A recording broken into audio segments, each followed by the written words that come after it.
Hey there, and welcome to The Explainer. So, today we are going to tackle one of the biggest myths in business, the idea that when your team is totally drowning in work, the only answer is to throw more people at the problem. And we're going to do it by diving into this really fascinating case study that just flips that whole idea on its head. Okay, so let me ask you something. And I bet this is going to sound familiar. You're looking at your team, right? You can see the stress, the late nights, that to-do list that just keeps getting longer and longer. The pressure's building, and you just know something's gotta give. And in that moment of pure pressure, the solution feels so obvious. It's almost a reflex, right? It's the knee-jerk reaction you hear in boardrooms and team meetings everywhere. We're just swamped. We need to hire more people.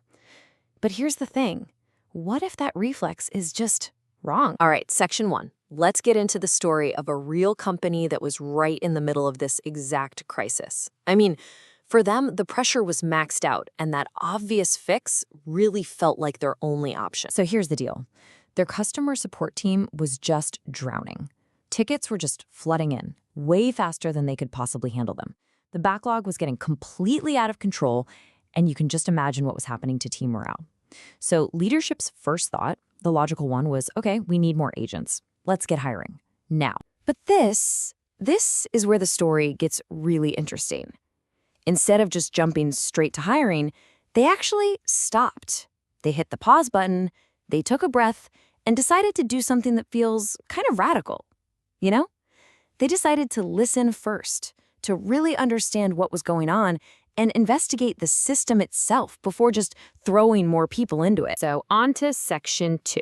And this decision to dig deeper, it led them to a pretty huge discovery. Turns out, the problem wasn't at all what they thought it was. They had this massive blind spot. And here's the real kicker. They went into this whole thing thinking they had a people problem, not enough staff. Simple as that. But after they actually started digging, they found out they had a visibility problem. It wasn't that they didn't have enough people, it's that they had no idea what those people were actually doing all day. And when they looked at the data, what they found was pretty wild.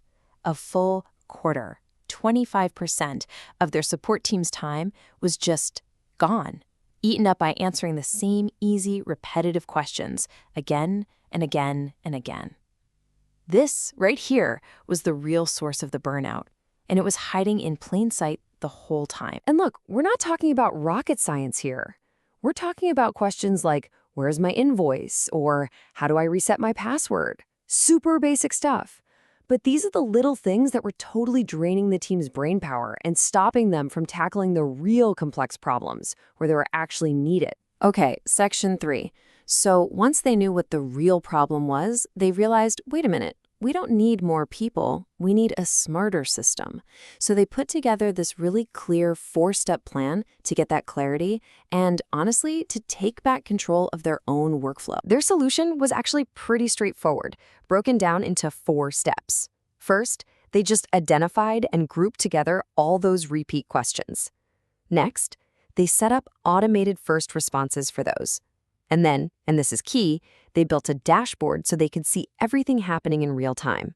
And finally, the last step, which was absolutely crucial, they trained their agents to stop just answering tickets and to start solving the actual root problems behind them. And that last step, solution-oriented support, this is a total mindset shift. It's a game changer. So instead of just resetting a password for the 10th time for the same user, the agent now asks, okay, why does this person keep getting locked out? Is it a weird tech glitch, a browser thing? The whole point is to fix the underlying issue for good, which, saves everybody time down the road. All right, section 4, the big question. Did it work? Did all this effort to get clarity instead of just hiring people actually pay off? Well, let's just say the numbers don't lie. The results? Bam, a 30% drop in their ticket backlog. And that wasn't because they worked harder. It's because they started working smarter. I love this slide because it just lays it all out, right? The 2 paths they could have taken. The old way, more staff, which means more cost, and the actual underlying problem, still there. But the new way, better systems, same staff, and they actually solved the problem for good. Just let that sink in for a second. They completely solved their overwhelm issue with 0 new hires and no layoffs either. All it took was saying, okay, let's actually see what's going on, and then building a smarter system for the great team they already had. Okay, so Section 5. What does this all mean for you? Because this isn't just a cool story. It's really a blueprint for you to ask a much better question the next time your team is feeling the heat. If there's one thing to take away from all this, it's this quote right here. Clarity is so often more powerful than just adding more people. Because when you can actually see the work clearly, you start to find all this hidden capacity. You unlock efficiencies that you had no idea were even there. So, next time you're about to write up a job description, just pause. Hit pause for a second and ask your team these questions. First, are we really sure we're solving the right problem? Second, are our tools just spitting out data, or are they actually giving us real solutions? And finally, the big one.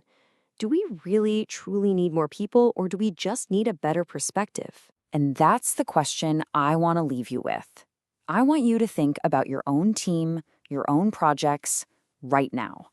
What's that one invisible problem? That annoying repetitive task, that hidden inefficiency that's lurking in your workflow? The one that if you could just fix it, could change everything. I'm willing to bet the answer is right there in front of you. You just need a new lens to see it.